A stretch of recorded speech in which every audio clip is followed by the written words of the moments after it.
This is the time in worship where we share the celebration. I mentioned that it's that time of the calendar where we're doing our pledge campaign. Each week we have been able to highlight a church, person who's a part of our community and ask them a little bit about their giving and about how they feel about this community. And so Ellen has been kindly doing those interviews, and so we invite Ellen and Nell Anderson to share a stewardship moment. Hi, Nell.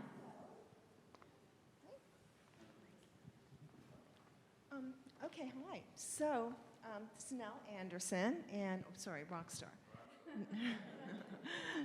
And Nell's kindly agreed to talk to us today about why you give to Chestnut Hill United Church. So maybe let's start at the beginning. When did you start coming to Chestnut Hill? All right, Rockstar. So, just 3 years ago, really, but to give you a little background, I grew up Catholic and a very religious family, but there were no horror stories with me with Catholicism. I just, in the end, didn't like the hierarchy, the way power was held, and the lack of flexibility. That's not a horror story. That's sort of common with a lot of religions. But I hadn't been to church for probably 34, 35 years and wasn't looking for a church either, although I visited Chestnut Hill Meeting for a couple of years. But then my friend Kathy, who some of you know, Kathy Jacobson, her daughter died suddenly. And having just been through the preparation for a funeral in my own family when my husband died, I, as her best friend, kind of helped her figure out how to have a funeral and what to do. And in the funeral home that we went to, they recommended that they gave us the name of a couple of different pastors or religious people who could officiate a ceremony. And the one she chose was Linda. So it was beautiful. Linda was wonderful with that. And after that, right after that is when the COVID lockdown started. And Kathy lives in Georgia at the time, but she started going to church virtually because she could. And I was a big part of her life then and would hear about her connection to the church. And one Sunday, decided to just show up to be with her in church. I wasn't really looking for a church. I was just supporting my friend. And I was really taken with the spirit here. You know, I just felt like, oh, well, I'm free on Sundays now. I'm free every day. So I started coming and was really, I really appreciated the sermons, the thoughtful sermons that all of the pastors produce and how they share themselves. And I loved the music and the way that this community engages with children like that. You know, there aren't a lot of children in each Sunday, but the way that each child is just accepted and encouraged, and I just really love that. So I kept coming, and that's here I am. Okay, great. Now, you don't just come to church. You have given your time and talents to church, too. In fact, we see your name in the bulletin this week. So could you talk a little bit about that? Sure. Well, I'm a doer. Like, I show my love and care for people and communities by doing. That's how I show up, you know. Part of it is that I'm shy, you know, like I'm a shy person, and like getting to know a new group of people, it's easier for me if I have something to do. And so that's complicated by the fact that usually I'm online. I don't get to go out to lunch with people afterwards. There are a lot of in-person things that I'm not able to do due to particular circumstances in my life.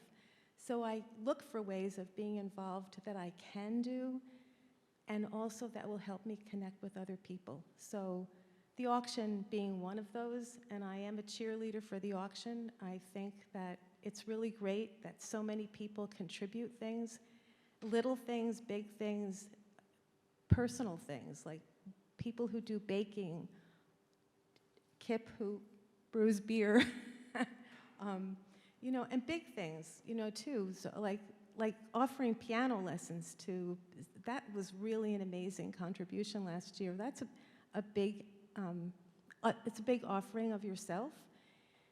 And I personally have had a really good time cooking Cuban food and bringing it to people's houses. That's kind of the thing that in addition to helping with the organizing of the auction, I have been able to get to know people by offering something of myself. So I keep looking for ways that I can contribute and do things that that are possible within my schedule. Great, thank you. So getting around to, since this is a stewardship season, to financial gifts, how do you discern, what process do you go through, or what do you consider when you're thinking about what financial pledge you want to make to Chestnut Hill Church? Well, I have pledged. I've been here for 3 years, and I have pledged for the previous 2 years, and will this year too. But I have to say that I didn't put a lot of thought into it in the beginning. When I was involved with church before, I was a child. You know, my parents pledged. I didn't pledge. I don't know, my church, they pass a basket around, and you put the envelope in, and I was the child, and I put the envelope in. But I didn't go through a process of figuring it out.